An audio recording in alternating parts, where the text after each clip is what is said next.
You're listening to the Recovered Life Show, the show that helps people in recovery live their best recovered lives. And here is your host, Damon Frank. And welcome back to the Recovered Life Show. Today is our special St. Patrick's Day episode. So welcome. Thank you so much for joining us. We're going to keep it green today and sober, and we're going to dive into how to stay sober during St. Patrick's Day and also have fun doing it. I'd like to welcome our guests to the show. First up, we've got Kevin O'Malley joining us. Kevin's not just any guest. He's got some serious chops in long-term sobriety and is super active in 12-step groups. But that's not all. He's also the founder of Tech Talk Studio, a whiz in PR and business consulting. Welcome to the show, Kevin. Thank you. Glad to be here. Glad to have you first time on the show, and welcome. No discussion, guys, would be complete without some expert insight. And that's where Sean Ostendorf comes in. He's back with us today on the Recovered Life Show. Sean's the brains behind Heart and Solutions, a therapy practice that's making waves in Waterloo, Iowa. Glad to have you back on the show, Sean. Yeah, you bet. Thanks so much for having me again. Thank you for joining us. And, to make sure, guys, St. Patrick's Day is complete, we have got the sober spectacular Rachel Hechtman joining us again on the show. Rachel is the magic behind Sober in Central Park and an incredible alcohol-free sober coach all the way from New York City. She's here to show us how to roll out the green carpet in style without the booze. Welcome to the show, Rachel. Thanks so much for having me, and what an intro. You know what? I had to go fabulous today, and I want to say, am I the only one wearing green? No, I have green. You do have some green. Yeah. Okay, what's up? What's up with this, guys? First of all, what's up with the non-green participation? Anyway, welcome to the show. So glad to have everybody. Look, the focus of this is getting through obviously sober, but also having some fun here. I'd like to open it up, go to you, Kevin. You've got long-term sobriety, and you have the most Irish name of anyone on the panel, Kevin Michael O'Malley. How in the heck do you do it? How do you stay sober if you're an alcoholic during St. Patrick's Day, especially if you have a name like that? Thanks, Damon. Yeah, I just had 35 years sober, and the way you do it is you step back into the we. It's really important to remember, and this is something that I always talk about in AA and anywhere in my corporate work. It's always about the we. All 12 steps in AA and all other 12-step programs are always in the plural form. It's always about we. We admitted we were powerless over alcohol, that our lives had become unmanageable. That's the first step in AA. So the way you do it is not be alone. The way you do it is for me, I used to go to the bars my whole rise and fall as an alcoholic was in North Beach in San Francisco. And I would be in the bars, and it would be like the anti-Cheers. I'd be there, I'd walk in. My best friend was the head bartender at a little bar called Specs in North Beach. And his name was Kent McCarthy. I'm Kevin O'Malley. I'd walk in and say, "O'Malley, you swine." And I would call him Pagliacci because of the Tears of the Clown. And we would, and we'd drink and we'd be together. He ended up dying after I got sober. I was year sober. He was found dead in a hotel room of a heroin overdose while his wife and kids were at home on Christmas Eve. So that the reality is we do it together. We do it. We step out of the me. I step out of the Kevin Michael O'Malley boy genius from North Beach and into the we of Alcoholics Anonymous, and I become part of the group. I think it's really important that you find places to be with other people. If you're in AA, you go to alcothons, you step up your meetings. If there's nothing going on, you create something. And this is a really important point that I wanted to make. I was talking about this with my wife this morning. My wife is 37 years sober. We actually met in AA, and we both were kind of co-sponsors for Damon when he was brand new 30 years ago. But if you don't have a place to go, create a place. And my very first year, I was a year and 2 months sober, and I had gone to a Celtic group an AA group in the inner Richmond in San Francisco, where all the Irish bars are. It's where I used to go to drink and be Kevin Michael O'Malley, get free drinks and charm girls and everything with that. And dance on bars, and I went to an AA meeting there called the Celtic Group. And I went there and I met a guy. My name's Kevin Michael O'Malley. His name is Kevin Michael Sullivan. And he had 6 months less than me. Our first year, he put a party on, and it ended up only being he and I and his daughter Aislinn. And we had the best time. And we would continue that tradition of having a St. Patrick's Day party. And it was a sober party with sober beverages. You create your own fun. It goes all the way back to Bill and Bob in 1935 in Akron, Ohio. They had a basis from the Oxford group, but they created their own thing. And you have to be willing to create your own fun and not rely, but go to Alcathon, the meetings, but create your own fun. I like the we aspect of that, Kevin, because I think it's super important, because one of the things that we know about addiction is it's lonely, right? There's a lot of loneliness in addiction. And it's difficult, especially if you're newly sober, to kind of plug in and to create that we. Sean, I want to go to you and ask you a question about this whole idea of triggers and holidays. I know for me, St. Patrick's Day, I was a couple blocks away from Kevin. And while he was sober, actively drinking X-Specs, right? Okay. So at that bar. So, there's so many triggers around holidays. How do you start to identify that you're getting triggered and could relapse or end up drinking, during a holiday event like this? Yeah. Real quick, just to expand on your guys' conversation, a lot of times to the connection, what do we become connected to? Typically our substance of choice, and to shift over, right, and lose that with people. And really we can look, the basic building block of human condition is connection, right? And it is to be connected in one way or another, one form or another. And so I love this idea of we, and I think this comes into play too, to answer your question, Damon, is collectively, right? Can we have the conversations and start getting some dialogue around what does that look like, sound like, feel like? Allow ourselves the time and the space, right, to look back internally, to say, what are those things? Where do I feel that at? Can I check into my body? Mindfulness is something that's becoming very much more popular. I spent time in Southeast Asia. It was a lot more prevalent there when I was living off in the Far East and Southeast Asia. It's becoming more popular here. Can I check into myself in the present moment? What am I feeling? What am I thinking? Can I interact with my feelings in a way that tells me this is information? It allows me to know, how can I interact with my environment? That's a really healthy way for us to maybe pull away from the fear. Or, man, I don't know about y'all, how many times, right, have we felt something really difficult and we're going to just run away from it as quickly as we can, run to the bottle, right, run to the substance, even other forms of unhealthy coping, and sex and gambling and spending, right, in that regard. And so I think really it starts with, can we slow it down, right, and really check in with ourselves? We is a great way to do that. Can we start have conversations with other people that are maybe experiencing it in the same way, or come into the therapy office, right? That's certainly something that we'll talk about in that regard, and checking in with the body, checking in with the mind. What are those thoughts? What are those triggers? How am I interacting with this environment, right? And how does it make me feel? And then I can make an informed decision without letting it control us.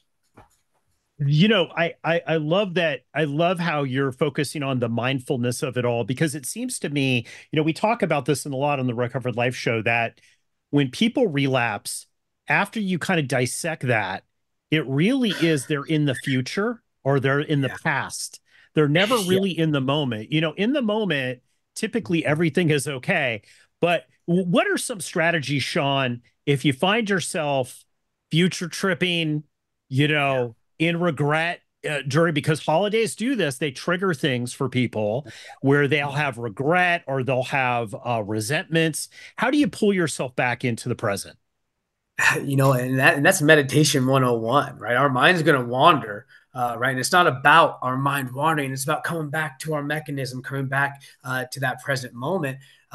Depression lies in the past. Anxiety lies in the future. Mindfulness lies in the present, right? And can we find ourselves in a space where we, like you identified, can be present focused, because maybe the present isn't as bad as we're making it out to be when we look at the polls. I think first and foremost, right, the preparation of that, right? Can we identify those triggers beforehand? Can we have those conversations where it becomes more prevalent and more present focused to allow us to identify them?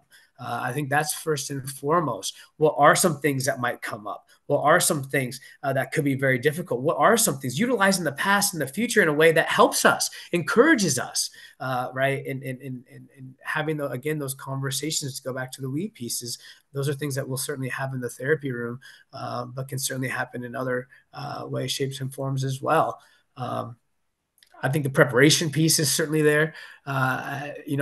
Things like, gosh, when I was first really wanting to shift into more of a healthy lifestyle, I have a rubber band that would snap me back into it, right? I would flip the rubber band when I started feeling that type of way, because I knew I needed to shift out of it. I needed to run out of there. I couldn't stay in there. A lot of times I would maybe, I can do it. I'd have that pride piece come into play. I don't know if any of you guys have interacted with that or not. And for me, I needed to snap back into reality. And so there's, of course, unique ways that can allow us, once we do identify what are those things that are going to be triggering, where are those conversations, where are those environments that can potentially put us in a just a already potentially untoward situation where man, we need to get out of here.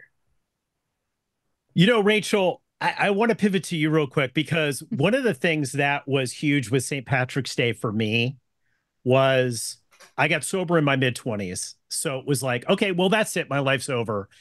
I actually like St. Patrick's Day, although I'm not Irish at all. I loved it. And getting sober in San Francisco and drinking in San Francisco, that was a huge community it was a very, very big deal, as it is in New York. I thought, that's it, man. My life is over. I'm never really going to have fun again. And I have to be honest, St. Patrick's Day was a struggle for many years for me. How do you go about recreating that day and unpinning alcohol from it? Yeah, I mean, I think the first thing, though, I want to address is my first time when I was sober going through St. Patrick's Day. I did not go out. I didn't go and celebrate the holiday.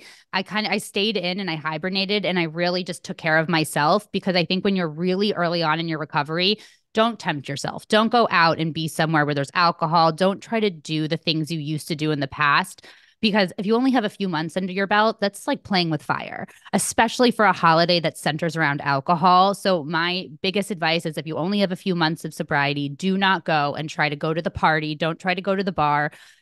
Take this day as a day to maybe do some self-care, to maybe do something just to like fill your cup up. So that's just the first thing I wanted to say. But after that, once you feel like you can be around maybe the alcohol or the party, I think it's okay to go and try to explore and maybe meet new people. But I don't know how I feel about necessarily going and sitting in a dark dive bar, which is what I used to do here in New York City. Maybe I'll find like a fun outdoor activity where I can meet people and it's not centered around drinking. But I think, there's so many other things that we can do. And this holiday isn't just about alcohol, right? So maybe we can go and watch the parade, be there in person and watch a parade. Maybe we can go and move our bodies and step out of our comfort zone in a way that we don't usually do. So I think there's ways that we can still enjoy, St. Patrick's Day and holidays that really do center around alcohol without having to literally be around the alcohol. Well, I know one of the things for me that kind of replaced, and I'm sure it's not super healthy, was the food.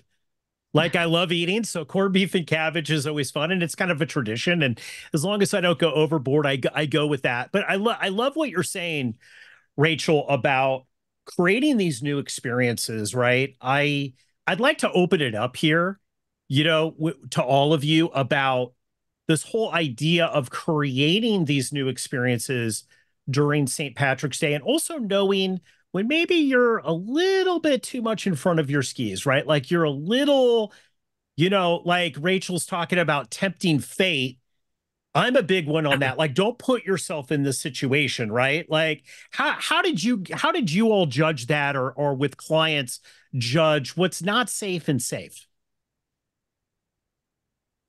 Well, I just tell you a story for me about what not to do. So learning from my experience of 35 being, we used to call it old timers. Now that I've been sober 35 years, we call it long timers. So old timers doesn't work anymore.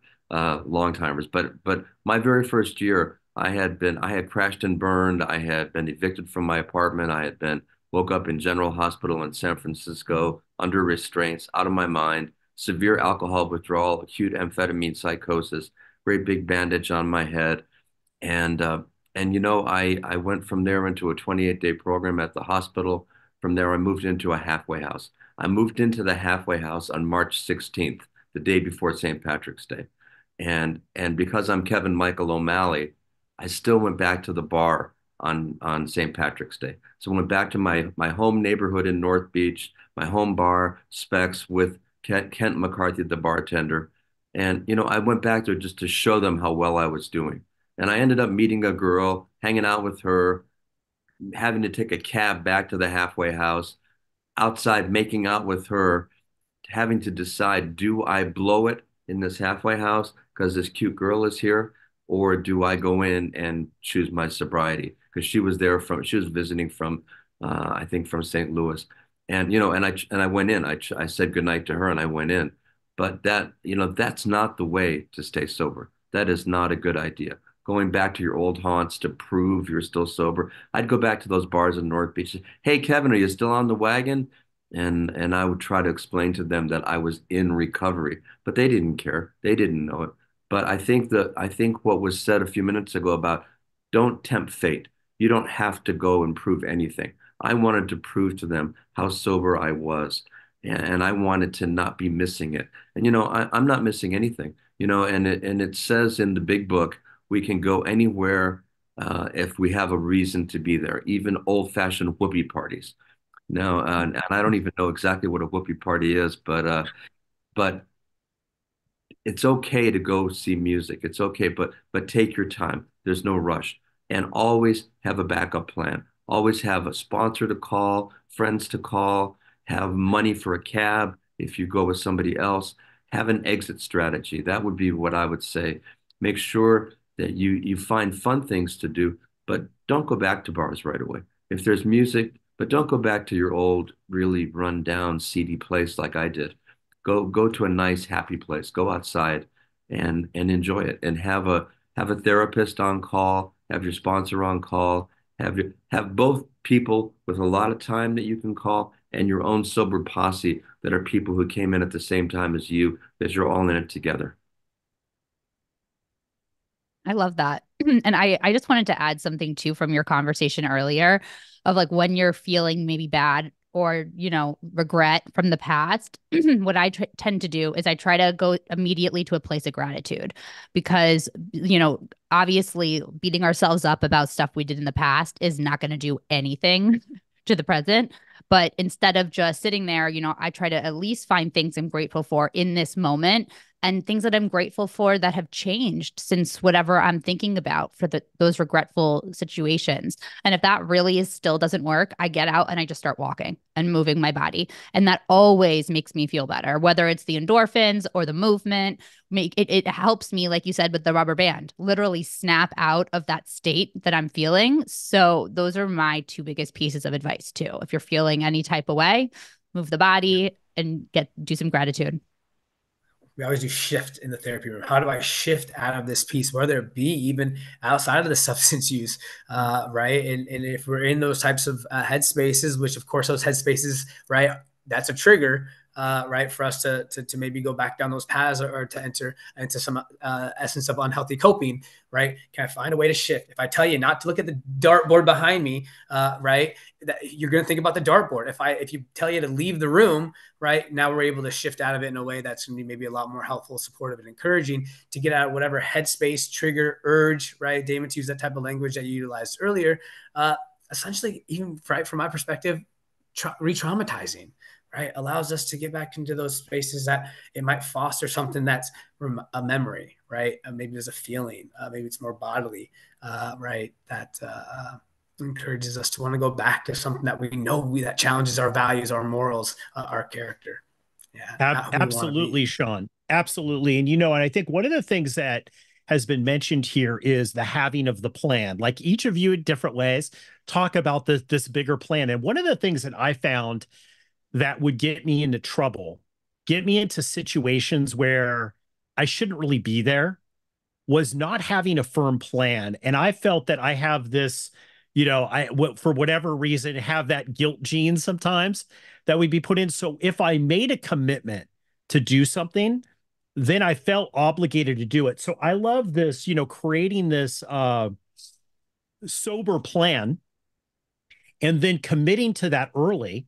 And then once I commit to that, it takes out the anxiety and this whole ADHD side of it, of like, well, now what am I going to do? This impulse side, right? If I already kind of know what the plan is, it's much easier for me to kind of live that plan out as opposed to making a bad decision based on impulse. Always need a plan. And I always tell people, if you are in early sobriety and you are going somewhere, what are you going to say to people? Are you going to say you just don't drink? You're not drinking right now? Like, have that nailed down. What are you going to say if they question you? Where are you going to go if you need to make a quick exit, right? Like, did you drive there? Did you take an Uber? How are you getting out? What are you going to drink? Too, like having that nailed down before you go. Are you just sticking to water? Are you going to have non-alcoholic beer? Are you going to have seltzer? Just like having that decided before you get somewhere so you don't have to have the anxiety, right? And the impulse decisions. That is so key. Like, what time are you going to go home? Like, do you need to have an excuse so people don't try to drag you out to the bars if you're going to a house party? Like, having those things nailed down ahead of time can really like save you from places you don't want to go. And we'll role play that in the therapy session in the office, right? If we know this is something that's pertinent, it's coming up, it's something that's really important to us. You're talking about like making these plans and role playing and kind of doing all this other kind of stuff regarding making the commitment, right? Like I know there's a lot of people that listen to the Recovered Life show. Some people they've already identified as an alcoholic. They've already said, look, I'm an alcoholic. I'm in recovery. It's a little bit more of a straight line. But there are people who maybe they haven't. They're trying it out. They're going to see, hey, I'm kind of, alcohol hasn't been great for me. I don't really know if I'm an alcoholic because it could be confusing, in early sobriety, trying to kind of sift that through. What I want to ask you is, I think that there's a lot of thinking that everybody's going to be talking and thinking about us not drinking. And unless you put yourself in a situation like going to that dive bar, right? Or going to that place where it was all about drinking, most people aren't thinking about you. And Ed, your 35 years of recovery, have you found that most people aren't thinking whether you're drinking or not at an event? Oh yeah, definitely. And I think you just at a certain point you have to all the things that were said, having a strategy. If you go to an AA meeting or you go on Amazon, there's a wonderful AA book called Living Sober. And you can get that book at any AA meeting. You can buy it on Amazon. It's actually tips about how to be at a party. It's about tips how to use AA. When you get there, as was mentioned, get a drink, have your own drink ready, have your excuse, and then just have fun. The biggest thing is to not stress and to just go there and just be another person, not be the guy that's really stressed out. But I would say the most important thing is to relax, have fun, but don't let someone else give you a drink for sure.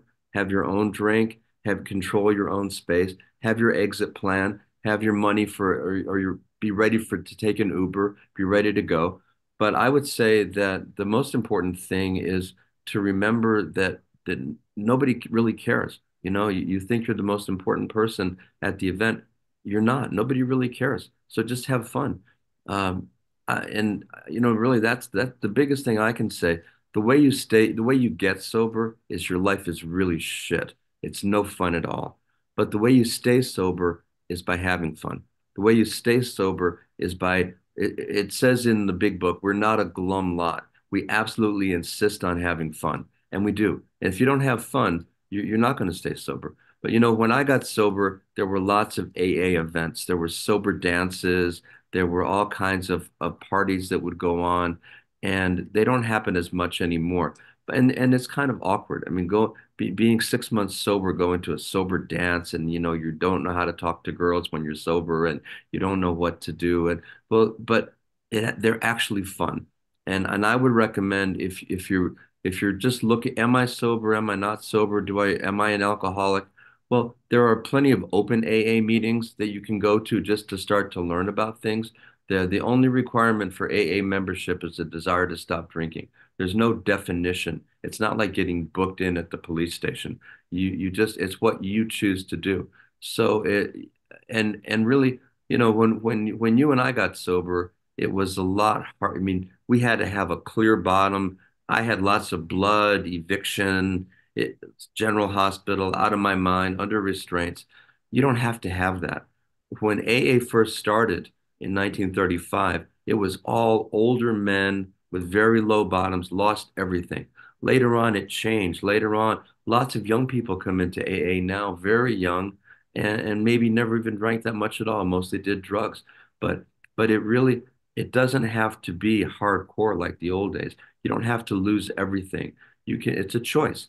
So, and we're very happy to have you at an AA meeting. If you're just trying to figure things out, just come to a meeting and say hello. And it's always open. It's always ready for, at any level of what we call a bottom. If your bottom is losing everything like I did, hey, come on in. If your bottom is, well, I think maybe it's just a few too many beers at night, and I don't feel good the next day, or I don't like who I am, that's fine too. Just come. I mean, it's like Rumi, Rumi, the Sufi poet says, come, whoever you are. And that's what AA is about. I love that. Guys, if anybody would like to join in here and really kind of discuss, also the mental health aspect of it. I love Kevin's pitch for 12-step groups, and I do think it's changed a lot. I will tell you, when I met Kevin, he had 5 years sober, I had no sobriety. It was much of a harder place, 12-step groups. It was much more, you had to qualify a lot more. What I love about sobriety now is that, just kind of like he said, it's much more open. It doesn't have to be the last stop on the last house on the block, as they used to say. Because a lot of people have a lot of different things going on. And sometimes alcoholism and drug addiction is part of it, right, Sean? Other times it's a mental health issue that's also kind of encompassing this whole thing as well, in addition to addiction. Yeah, well, a great question I'll ask is this causing a problem in your life in some way, shape, or form? And if the answer is yes, then we need to make a change. And so whether we want to say I have dependence issues, I have addiction, right? All the labels, if you're answering yes to that problem, let's find a way to implicate some change.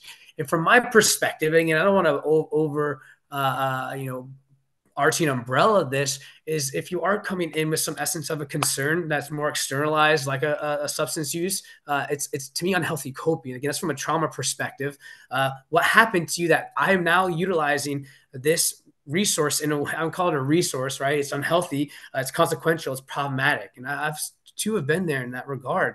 My life, it's so hard, it's so difficult, right? That I'm going to choose this immediacy, right? And sacrifice that over things that provide me meaning and purpose in life.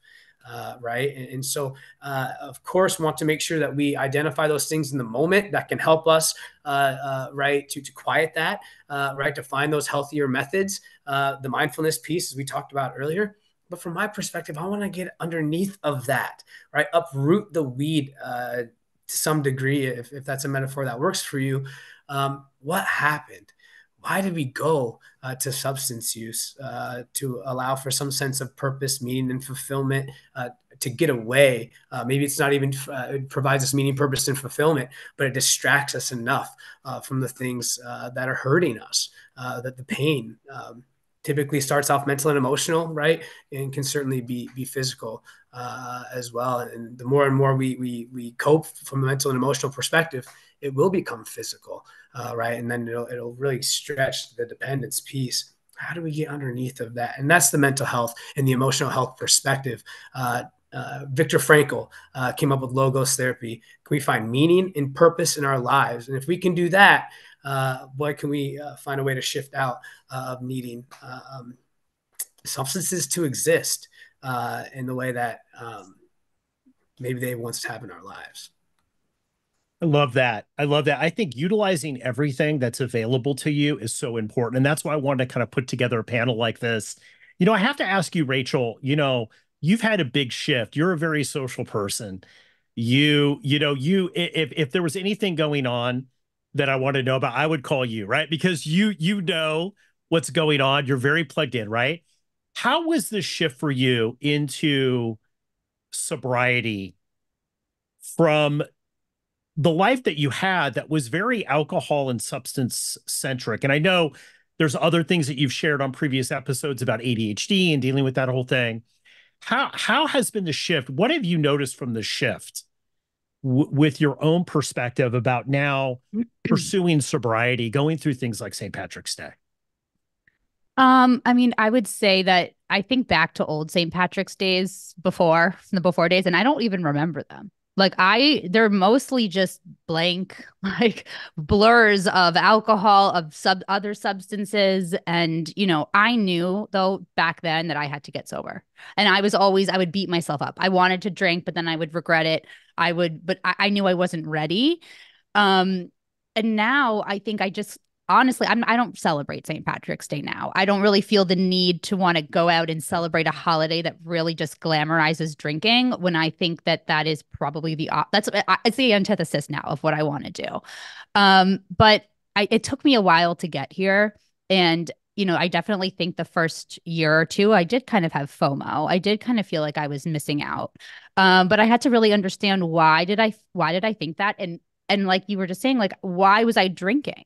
And yes, and I think there were a lot of reasons I was drinking, which were trauma, childhood things, but also mainly my ADHD, which really caused me to search for dopamine anywhere I could get it. It still does that. I haven't figured out the how to get away from that, but I find ways to give myself healthy dopamine, whether that's from moving my body outside in nature or journaling or, listening to music. Like there are ways to get the dopamine that don't numb you and poison you and then make you, black out and do dumb stuff. So that definitely is probably the biggest shift, I would say. But yeah, I mean, I really think sometimes it's time. And, sorry, I was also on what you guys were just talking about. I posted something recently on Instagram about just my journey and, addiction and recovery, because I was in Florida visiting my grandparents. And someone commented being like, I look at all your posts and it seems like you had so much love and so many great people in your life. I just don't understand then how you became an alcoholic. And they actually said it like, I'm not trying to be mean, but, and it was definitely negative. And I posted the comment and I got a lot of people's reactions and responses. And I really wanted to open up that conversation. Like, do you have to necessarily have all these traumatic things happen to you to become addicted to an addictive substance? Like, does that have to happen? And I mean, for me, I did have things happen that I can pinpoint, but other people were commenting saying they had the best parents, the best lives, nothing bad happened to them, and they still found themselves dealing with addiction. So I think that that's just something important to note. Anyone listening, you don't have to call yourself an alcoholic to stop drinking. You just don't. You can just decide it's not serving you anymore. You like your life better without alcohol. You don't want to poison yourself. You also don't have to you don't have to have a rock bottom. You don't have to pinpoint one thing. Maybe you did have this amazing life and amazing family and nothing really happened to you, but you still found yourself struggling with substances. That's totally possible. And maybe it does go back to mental health. Maybe there is something you're not diagnosed with. Whatever it is, it's okay to just say, I'm done with the alcohol. I don't need the labels and I don't want this for my life anymore. Yeah, I love that. I think, my view has changed a lot on this.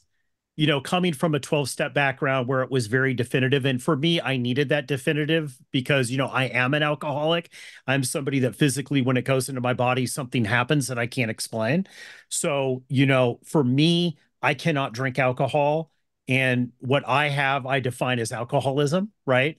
But I do think that it's positive now that we have this bigger discussion. And one of the reasons why I wanted to do this is a bigger discussion about people jumping off the train. Because for many of us, the train went to too many stops.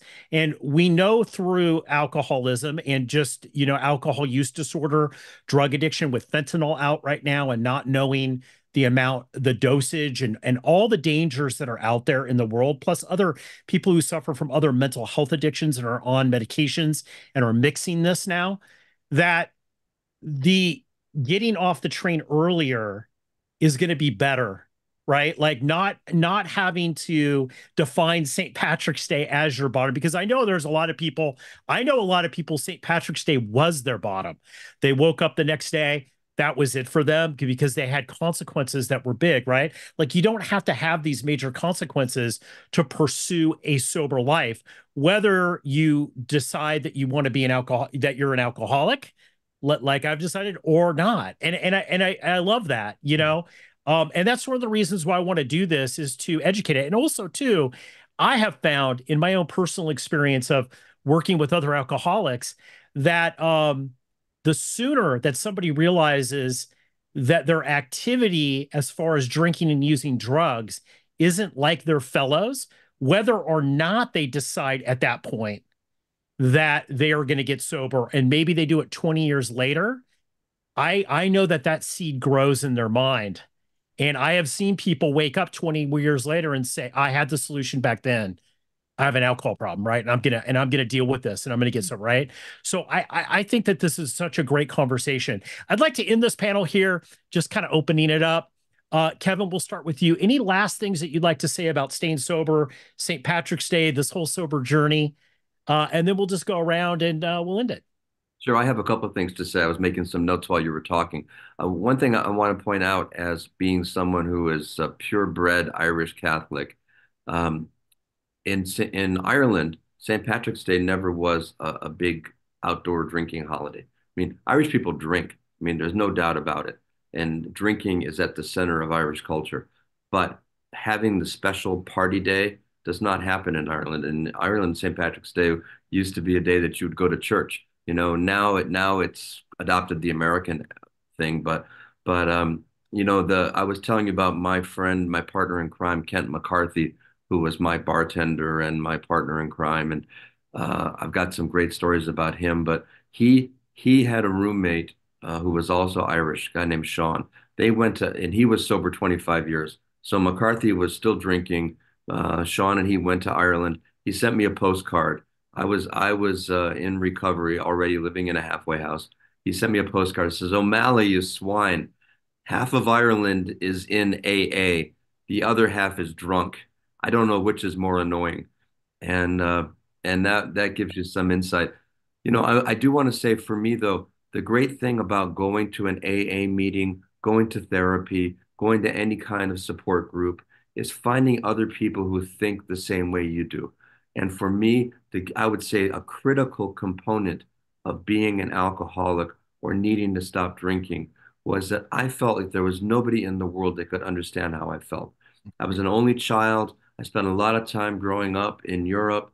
I felt like you could never really understand who I was. So to hell with you anyway, but let's have a few drinks. Let's finish up the Coke when we're best friends for life at 7 a.m. And totally alone, totally alone. And when I got to AA, my very first meeting was in the Mission District in San Francisco, and it was a funky little clubhouse, and there were shopping carts out in front, and there was a smoking section, and 3 feet away was non-smoking. And I walked in there, and my whole life I felt like I was a Martian. My whole life I felt like you could never really understand me. Like someone had snatched the Earth baby and put me in place of the Earth baby, and I looked just like him, but I was a Martian, and I never understand my feelings. And that very first meeting, it's like all the other Martians were there waiting for me, and they had Martian solutions, and that was the 12 steps up on the wall. And I got my sponsor at that meeting, but The alcohol was the universal translator that would make everything work. But after I got to AA and I worked the steps, I stepped out of that Martian thing and back into being an earth person. And the day I did my fifth step in AA with my sponsor over in Noe Valley in San Francisco, I felt like I joined the human race again. But the most important thing is to find people who think the way you do. I would be at AA meetings, and we laugh at tragedy. The things that you couldn't tell your so-called normal friends about, we laugh at in AA because we've all been through it and we got out the other side. It talks in the big book, it talks about where people who have been like drowning men in the lifeboat together. We never would have found each other except through AA. And then we have that bond together. You and I still have that bond 30 years later. And so find people who can understand you. Find people who've had the experiences you do that you never thought you could talk about unless you were really drunk or really high or trying to impress some girl. But find people that can talk and you feel comfortable to share and you feel safe to share and you feel like you can honestly be yourself and have fun. And you don't have to celebrate St. Patrick's Day, but celebrate life. Love this. Sean, to you, final thoughts? Kevin, love the connection piece, how integral that is. We call it incongruence of self, right? When how I see myself and how others see me are unaligned. Boy, when we can co-align those things, that feels pretty safe and secure. And like you said, I love how you phrased the metaphor of the Martians. Fantastic, right? And how I felt now, hey, I feel connected again. And I feel like myself for maybe the first time ever. Pretty liberating to some degree. One thing that I'd like to bring it to, Damon, something that you alluded to is that, hey, St. Patrick's Day has been, again, trauma therapist, it's re-traumatizing, right? Because of maybe some of the things that I've done. And I want to just offer this support and validation for anybody that connects with that. We are not our past behaviors, and those don't have to define us. And Rachel, you identified gratitude and thankfulness, being intentional, right, with maybe some of the changes that you've made, being intentional, celebrating the wins throughout our journey, right? Because we know life's pretty good at handing out L's, right? Especially when we're stuck in our substance use and our dependency and our addictions. And so can we celebrate those wins when they come? And here's another St. Patrick's Day that's come and gone, and I stayed sober. And can we celebrate that and spend time toward it? We say spend time in the tough stuff, right? In therapy, you know what? Spend time in the wins and the things that feel good, so that we can, increase those concepts of self and how we do feel about ourselves. Love that. Thank you so much for those tips. Those are great. Rachel, to you, final thoughts here, St. Patrick's Day? Yeah, I mean, I love what you were just saying, Sean. And I think that when we are looking back on the past and being re-traumatized, I also like to tell myself a past version of me would have given anything to be where I am right now. So stop thinking about what's happening in the future. Like, just be so grateful that we're in recovery, that we're not that person anymore. And you're right, like our past does not define who we are today. And I think that's something that we all just need to remember every single day. But I would also say that if you are feeling any type of way, social media has a lot of negative sides, but there are a lot of positive sides now in terms of the recovery space and finding people that do maybe get you. So for my social media page, I only follow sober accounts and positive, uplifting accounts where I can go and scroll and see memes that I'm like, oh my gosh, are they in my head? Like, how did I really identify. So there's a way to find that connection and that community online. So don't be scared to go onto the sober Instagram side of the world and message someone, DM them, make some friends. Like almost all of my sober friends that I have now in New York City, I met because of Instagram or at a sober event because here in New York City.